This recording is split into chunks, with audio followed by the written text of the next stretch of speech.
69,000 शिक्षक भर्ती मामले में हाई कोर्ट के फैसले से हड़कंप।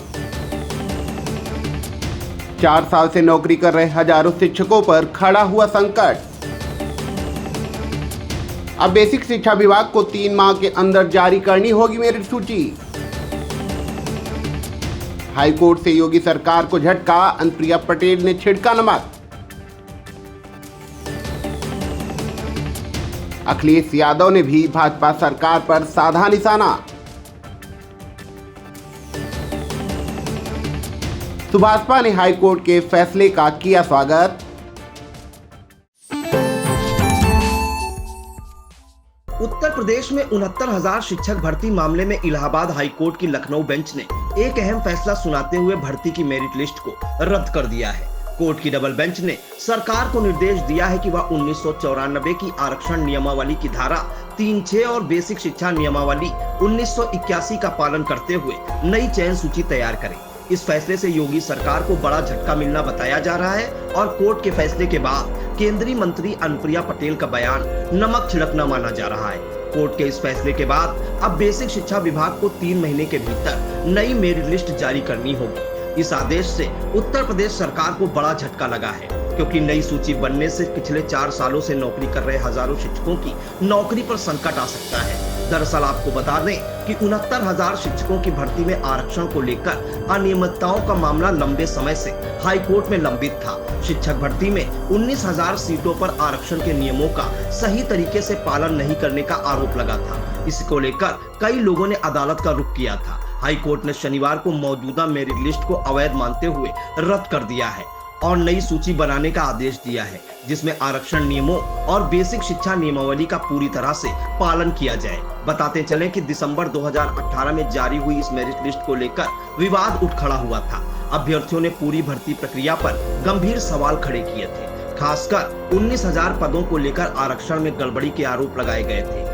यूपी सरकार ने दिसंबर 2018 में 69,000 सहायक अध्यापकों की भर्ती प्रक्रिया शुरू की थी और जनवरी 2019 में परीक्षा आयोजित की गई थी। इस परीक्षा में 4,10,000 अभ्यर्थियों ने हिस्सा लिया था, जिसमें से करीब 1,46,000 अभ्यर्थी सफल हुए थे और उसके बाद मेरिट लिस्ट जारी की गई। हालांकि मेरिट लिस्ट जारी होते ही विवाद खड़ा हो गया, क्योंकि आरक्षण के आधार पर जिन अभ्यर्थियों का चयन तय माना जा रहा था, उनके नाम सूची में नहीं थे। इस कारण अभ्यर्थियों ने कोर्ट का दरवाजा खटखटाया और अब हाई कोर्ट ने उनके पक्ष में फैसला सुनाया है। वहीं कोर्ट के फैसले के बाद अब यूपी का सियासी पारा आसमान छू रहा है। सीएम योगी आदित्यनाथ पर आए दिन आरक्षण को लेकर हमलावर रहने वाली केंद्रीय मंत्री और अपना दल एस प्रमुख अनुप्रिया पटेल समेत तमाम विपक्षी नेता योगी सरकार को घेरने में जुटे हैं। अनुप्रिया पटेल ने 69,000 शिक्षकों के मामले में आए हाई कोर्ट के फैसले का स्वागत किया है, जिसमें पुरानी मेरिट लिस्ट रद्द कर नए तरीके से लिस्ट बनाने का आदेश दिया गया है। अनुप्रिया पटेल ने कहा कि 69,000 शिक्षक भर्ती मामले में माननीय इलाहाबाद उच्च न्यायालय के फैसले का स्वागत है।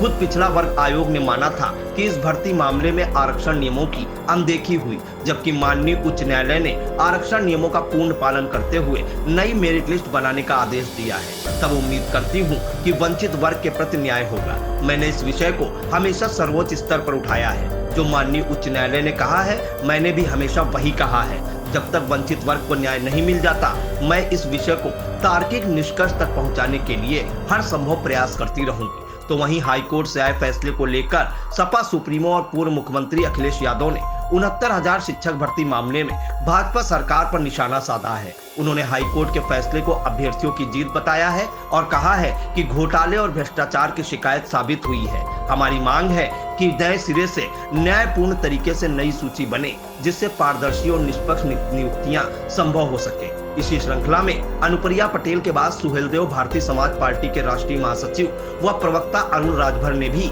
69,000 शिक्षक भर्ती मामले में इलाहाबाद हाई कोर्ट के फैसले का स्वागत किया है। उन्होंने कहा है, यह बात खुद पिछड़ा वर्ग आयोग ने भी मानी थी कि इस 69,000 शिक्षक भर्ती मामले में आरक्षण नियमों का पालन नहीं हुआ है। अब जबकि हाई कोर्ट ने आरक्षण नियमों का पूर्ण पालन करते हुए नई मेरिट लिस्ट बनाने का आदेश दिया है, अब उम्मीद है कि पिछड़े दलित वंचित वर्ग को न्याय मिलेगा।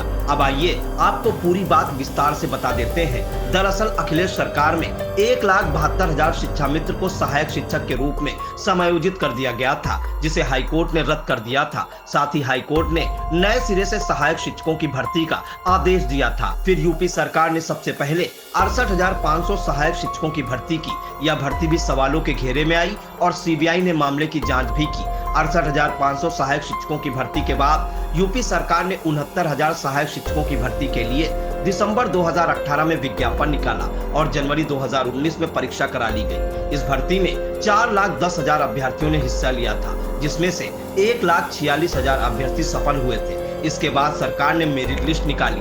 मेरिट लिस्ट आते ही बवाल मच गया, क्योंकि जिन अभ्यर्थियों को विश्वास था कि उनका सिलेक्शन हो जाएगा, वह खाली हाथ रह गए। अभ्यर्थियों ने सभी 69,000 सहायक शिक्षकों की नियुक्ति का डेटा खंगालना शुरू कर दिया।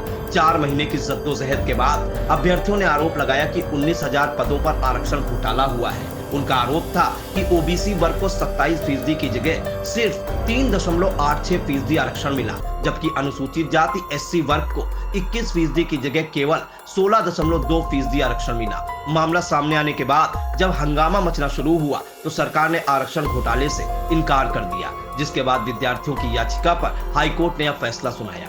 ये लड़ाई बहुत लंबी लड़ी है और जहां मैं कोर्ट का धन्यवाद देता हूं।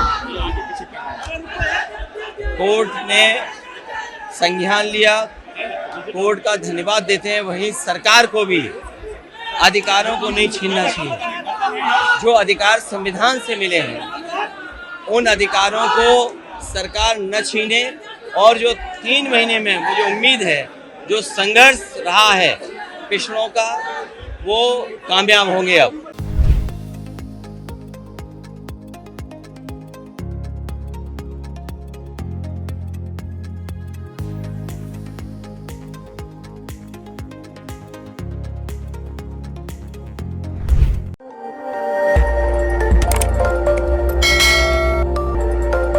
खबर आपकी, नजर हमारी। देखते रहिए आई इंडिया।